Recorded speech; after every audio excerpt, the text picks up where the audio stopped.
Hello, English learners. Welcome back to the Real English Podcast. I'm Jack. And I'm Emily. It's so great to have you listening today. So, Emily, have you ever realized you were completely wrong during a big debate? Oh, definitely. It actually happened to me just last week at a dinner party. Really? What did you do? Well, I had to back down, but I tried to do it very smoothly. That's exactly what we are exploring today. It's a fun topic. Right. We are discussing how to gracefully concede a flawed argument. That sounds very formal. What does that mean for everyday conversations? It basically means admitting you are wrong without looking foolish. Exactly. It's about saving face and preserving your credibility with others. Why do you think this is so important for real-life communication? Because nobody likes to lose an argument. It hurts your ego. Yeah, that's so true. But at a near native level, doing this well is a crucial skill. Good point. It shows a lot of intellectual humility to the other person. And it proves you can handle complex discussions diplomatically. Exactly. You maintain your conversational authority even when you yield. Have you ever struggled to find the right words in that exact moment? Oh, for sure. You don't want to just bluntly say you are wrong. Right? You need some specific phrases to smooth things over. Let's jump into our vocabulary preview to look at a few of those tricks. Our first key word for this episode is concede. Concede. I really like the sound of this word. It's a very important verb for our topic today. Exactly. What does it actually mean to concede? It means to admit that you're wrong about something. Right, but you usually do it after arguing for a while. Yeah, it's not an immediate agreement. You put up a fight first. Have you ever had to concede a point to me? Oh, probably 100 times. I hate doing it. Well, you're getting better at it. It saves your pride. It really does. You look mature when you concede gracefully. Our second important word to know is merit. Merit. This noun is so great for face saving. It really is. Why is it so useful in arguments? Because you use it to validate the other person's idea. Yeah, you say something like, your point has merit. Right? It means their argument has value or truth to it. I love using this one. Does it sound too formal to you? Not at a near native level. It sounds very professional. Exactly. You acknowledge their good idea without fully giving up. I use it at work all the time. It really softens the blow. Our third and final word today is backtrack. Backtrack. What are we doing when we backtrack? We're reversing our steps in a complicated conversation. Is it like taking back something you just said? Yes, precisely. You realize your argument has a hole in it. So you gently back away from your original statement.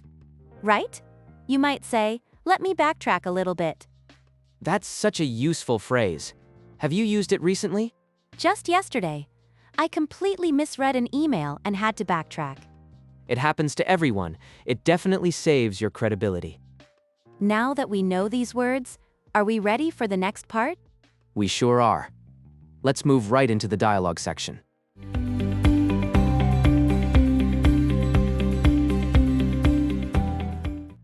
Let's launch the new app feature this Thursday. Are you entirely sure about that timing, Mark? Yeah, absolutely. We need to beat our competitors to the market. I get that. But our entire support team is in training on Friday. Wait, really? Is the whole team going to be busy? Yes, all day. Remember the system crash last year? Nobody was around to help.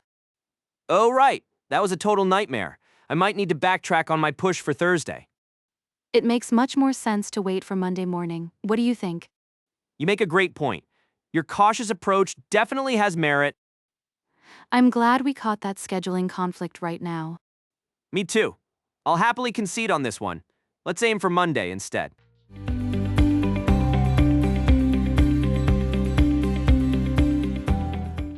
Welcome back, everyone. Let's look at the language from our dialogue. Yeah, we heard some really great phrases today. Have you ever realized you were wrong in a meeting, Jack? Oh, absolutely. It happens to the best of us, right? Exactly. And how you handle it is so important. That brings us to our very first phrase. Remember when I said I might need to backtrack? Yes, that was a smooth way to stop yourself. To backtrack means to reverse your previous opinion. Right? It's like stepping backward on a path. Have you used this phrase at work recently? I did last week, actually. I needed to backtrack on a marketing idea. That's a perfect example. It sounds much better than saying you were wrong. So true. What was the next phrase we heard? We talked about the word merit.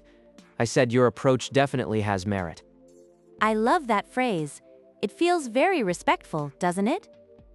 Yeah, it really does. Having merit just means an idea is good or valuable. So you're not saying the other person is completely right. Exactly. You're just admitting they have a solid point. Have you ever used that to calm down an argument? Oh, all the time. It's a great way to show you're listening. Right. You can say your idea has merit, but let's consider the budget. That's a great little trick. Now, what about our last phrase?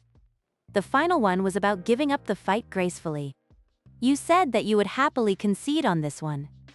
Yeah, to concede means to finally agree that someone else is right. Why do you add the word happily, though? It softens the blow. It shows you aren't angry about losing the debate. I see. You're being gracious and protecting your professional image. Exactly. It keeps the conversation positive and friendly. Do you say this often in your daily life? Only when I know the other person has completely beaten my argument. That makes total sense. It's a very mature way to handle a disagreement. These near-native phrases really help you navigate tricky conversations smoothly. We just looked at some great vocabulary for backing down from an argument. Yeah, those words are super useful for tricky conversations. But how do we actually build these concepts into our everyday speech? That is a great question. We need some reliable set phrases. Exactly.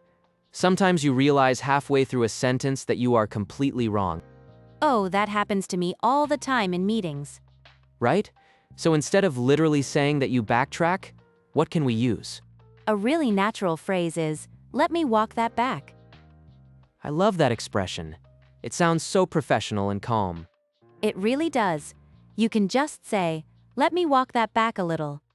Or if you made a really strong claim, I need to walk that back. Exactly. It paints a picture of you stepping away from a bad idea. Have you had to use that phrase recently in your own life? I actually used it yesterday during a project update. Really? What exactly happened during your project update? I accidentally gave the wrong deadline, so I had to walk it back. That is a perfect example of fixing a mistake gracefully. What about when the other person makes a really good counterargument? You mean when you realize their perspective actually has a lot of merit? Right. We need a good native phrase for acknowledging that. I often like to say, I will grant you that. Oh, that is such a great phrase for tough negotiations. Yeah, it shows you respect their view without totally giving up. Right. You are basically giving them credit for a solid point. How would you use it in a friendly debate? I might say, "Your data is more recent. I will grant you that." That sounds very diplomatic. It takes the tension right out of the room. It totally does. But what if you just lose the argument completely? Like when you realize you just need to happily concede the whole thing? Exactly. Sometimes you are just completely wrong about the facts. The best phrase for that situation is, I stand corrected. Yes, that is a classic. It is so simple and incredibly graceful. When do you usually find yourself using that one? Mostly when someone points out a clear fact that I completely missed. Right? Like, the meeting is actually on Tuesday, so I stand corrected. Exactly. It shows you are confident enough to just admit a mistake quickly. And doing that really preserves your credibility, does it not? It absolutely does. People really respect that kind of honesty. Now that we have discussed how to backtrack and gracefully concede when an opposing argument has merit, let's listen to the dialogue one more time.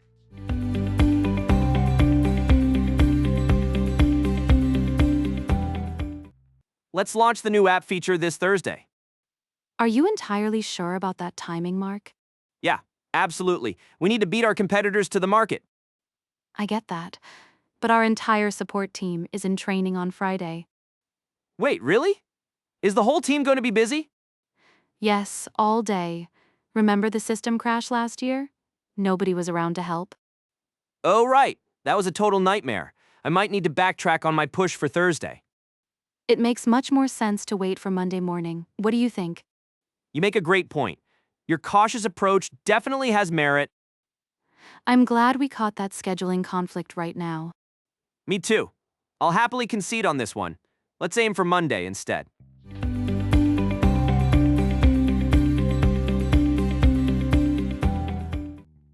It's always great to hear that dialogue again. Yeah, Mark really handled that scheduling conflict well. He did. He realized his mistake very quickly. Exactly. And he backed down without looking foolish. That's the true power of a graceful concession. Right? He kept his professional credibility completely intact. Now it's time for you to practice these phrases. That's right. Speaking them out loud is extremely important. It builds your muscle memory for real workplace conversations. We're going to hear some key lines from Mark. Please listen carefully and repeat right after him. Ready? Let's jump into the speaking practice. Yeah, absolutely. Wait, really? Is the whole team going to be busy? Oh, right. That was a total nightmare. I might need to backtrack on my push for Thursday. You make a great point. Your cautious approach definitely has merit. I'll happily concede on this one. Great job with that practice session, everyone. Yes, well done. These phrases take confidence to use. But they will make you sound incredibly professional. Definitely. Thank you so much for learning with us today. If you found this episode helpful, please like and share it. And don't forget to subscribe to our channel. We really appreciate your continued support. We sure do. Have a wonderful rest of your day. Goodbye for now. We'll see you in the next video.